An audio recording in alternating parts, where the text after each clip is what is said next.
Hi, welcome back to my channel, and for today's video, we will be talking about the related rates problem in calculus.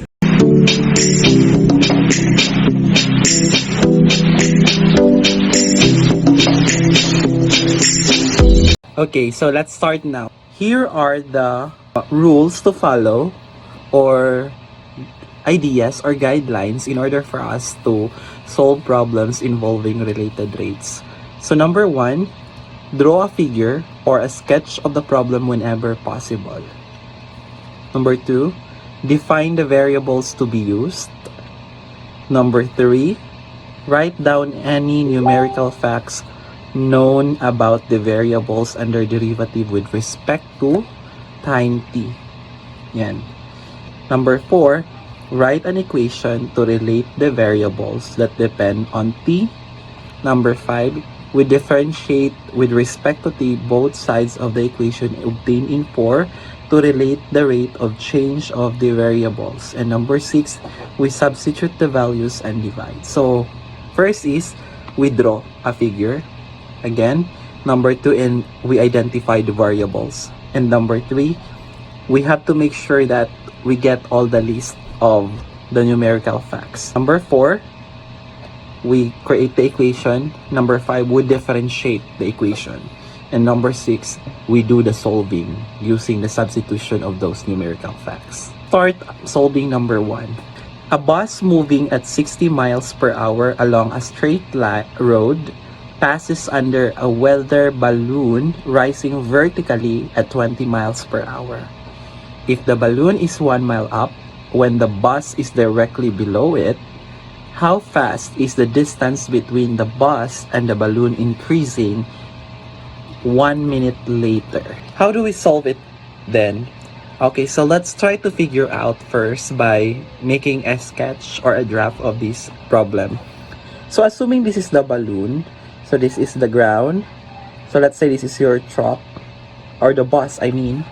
So of course the balloon is rising up.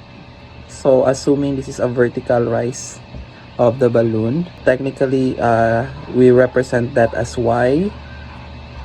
And then let's say the distance from to where the balloon started to the distance of the bus is x. This one here, distance from the balloon when it is on the air with the bus is, let's denote that by z. Yan. Meaning to say that the direction of the balloon is going up, the direction of the bus is going to the right. We let x be the distance from the bus from the point on the ground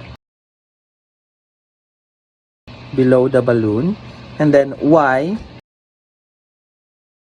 So of course this is at time t. And our y here is the distance from the balloon to the ground below it. So of course at time t din ito. And then ano pa? So let's z be the distance from the bus to the balloon at any given time t. Okay, so the question here is, how fast is the distance between the bus and the balloon increasing 1 minute later? In other words, we're looking for the change here. Yan. So of course, if napapansin nyo, this balloon goes up, papunta siya doon. Ito naman papunta doon. So ibig sabihin, habang papalayo naman siya, masyadong lumalaki yung value ni z. So that means we're looking for the change of z at time t. So ito yung hinahanap natin. Yan. Okay. So ano yung information na binigay ng problem? Sinabi kasi dito that bus moving at 60 miles per hour along a straight road passes under a weather balloon.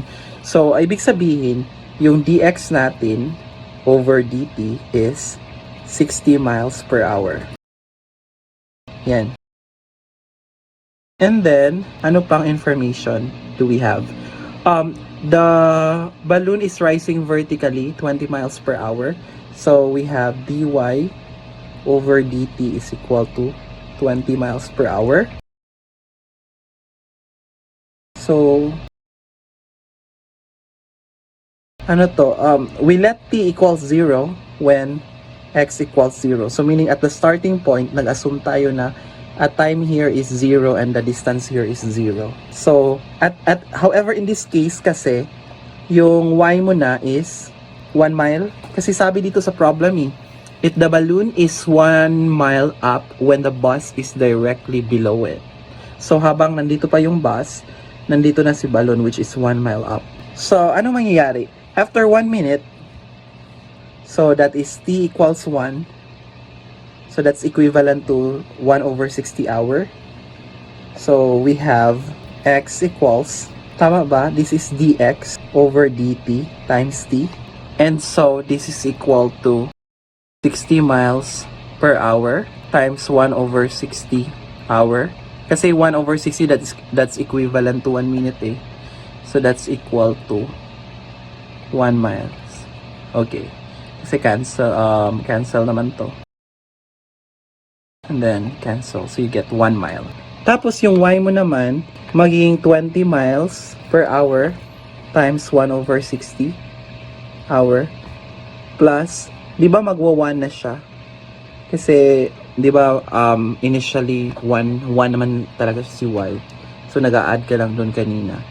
And then, what happened is 1/3 plus 1 miles. And this is equal to 4 over 3 miles. Kasi, of course, cancel din ito eh. Now, okay. So, since it forms a right triangle naman, so we can use the Pythagorean theorem. So, by Pythagorean theorem, we would get x squared plus y squared equals z squared. Yan. And then, if we take the derivative of both sides with respect to t, so you'll get 2x dx dt. You'll have 2y dy dt. And you'll get 2z dz dt. Yan. And then you're solving for dz dt. Because again, the problem asked you to the distance, the change of the distance between the bus and the balloon increasing 1 minute later. So, mangyayari, magiging dz dt equals 2x times dx dt plus 2y dy dt all over 2z. Yan. So, that will be our formula. Now, observe that nangyayari kasi kanina, di ba? When you already have the value for x, which is 1 miles, and then your y, which is 4 over 3 miles. So, using the Pythagorean theorem also, your z is equal to the square root of x squared plus y squared. Kayo nang bahalang mag-substitute, you would actually get 5 over 3. Yan. So, substitute ko dito, mangyayari is 2 times, what's my x? Again, that's 1. And then, I have 60 plus 2 times, what's my y again? That's 4 over 3. And then, dy dt, that's 20 all over 5 over 3 times 2. Yan. So, kayo nang bahalang mag-compute, you would get 52 miles per hour. That's it. Okay, so let's try solving number 2 here. Okay, the top of a ladder, which is a 25-foot ladder leaning against a vertical wall, is slipping down the wall at the rate of 1 foot per second. How fast is the bottom of the ladder slipping along the ground when the bottom of the ladder is 7 feet away from the base of the wall? So, let's say this is your ladder here. Kunyari yan. And this is the wall. So, of course, this is 25 feet. And then, let's say the distance from the top of the ladder to the ground is actually y. And then, the distance from the base of the wall to the bottom of the ladder, that's x. So, that will be the representation here. So, paano natin yan i-solve? So, ano yung information na binigay dito?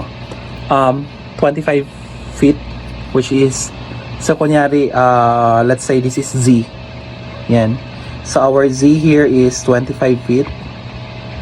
Okay. And then, ano pang information na binigay? The ladder is slipping down the wall at a rate of 1 foot per second. So, ibig sabihin parang nag-slide down siya. So, yung direction niya pababa eh. Yan.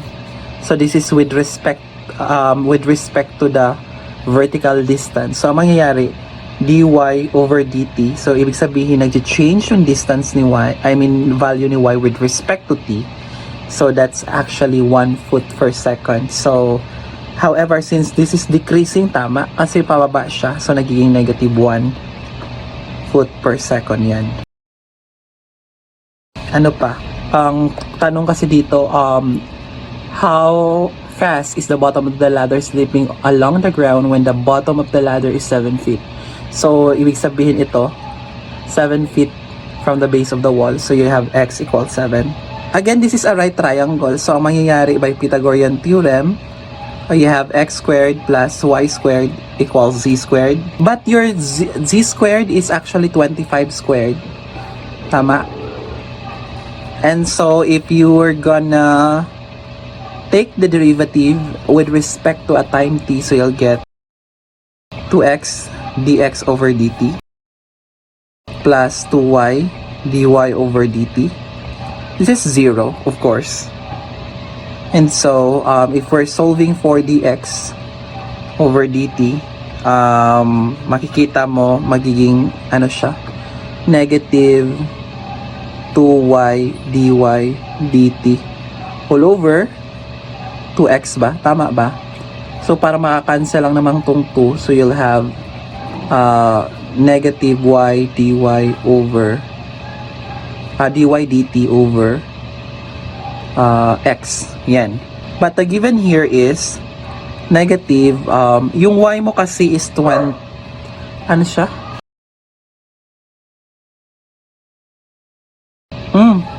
Wala pa tayo information ni y. So, by that, we will have to solve for y first. So, Pythagorean theorem says that y squared is equal to z squared minus x squared, or basically square root of, yung z mo is 25 square minus yung x square mo naman is 7 square. So, kayo nang bahalang mag-compute. What we get is 24. So, y is 24. So, pwede ko i-substitute si 24 dyan. And then, dy dt, that's negative 1. So, all over 7. So, therefore, the answer is 24 over 7 feet per second. That's it. So, if you have any questions or clarification, please let me know so that we can discuss on that. Okay, dito naman tayo sa pangatlo, the last problem for this video. Sabi dito is the area of an expanding rectangle is increasing at a rate of 48 squared centimeter per second. So, the length of the rectangle is always equal to the square of its width. At what rate is the length increasing at the instant when the width is 2 centimeter? Let's say our L is the length, our width is the W, and then A represents for the area. Yan.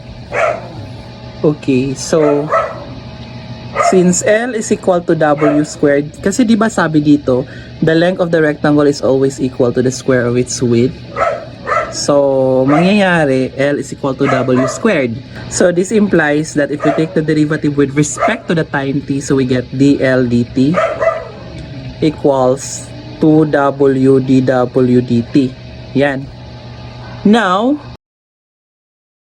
ang sabi kasi dito, the area of an expanding rectangle is increasing. So, ibig sabihin, we need to solve first the area. You know, note that the area is actually length times width, di ba? Basic geometry. And then, if we take the derivative with respect to time t, so you have dA dt. Ang mangyayari dito, you will have derivative of a sum. So you'll get dw dt plus w dl dt. Now, ang mangyayari, we know for a fact that L here is W squared, tama? So, this becomes W squared. And then, kailangan nating palitan ang isa sa mga derivative representation dito. Kasi, ang binigay sa atin is, binigyan tayo ng the rate of change for the area. At tapos, yung hinahanap natin is the rate of the length increasing. So, ibig sabihin, wala tayong rate for dw. So, instead of using, having this as a presence on the equation, papalitan ko yan because I know for a fact that this dw can be del dt over 2w. So, mangyayari, I would have del dt over 2w plus w dl dt. So, di ba cancel to, cancel yan. So, you would get 1/2 w dl dt plus w dl dt, so you would get 3/2 w dl dt. Yan. And then, so ito na. But you're looking to solve for dl dt. So, ano mangyayari dyan?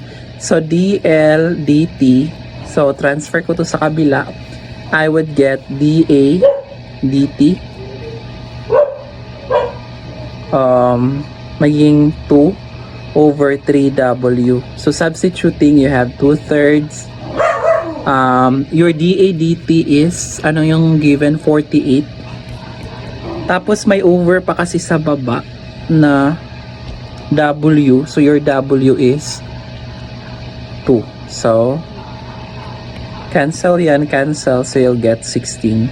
And so, expectedly, this is 16 cm per second. That's it.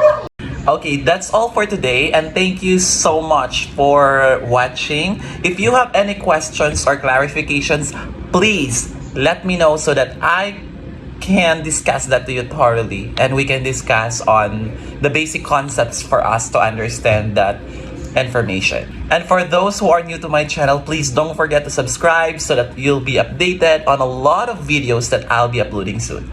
Thank you and have a great day.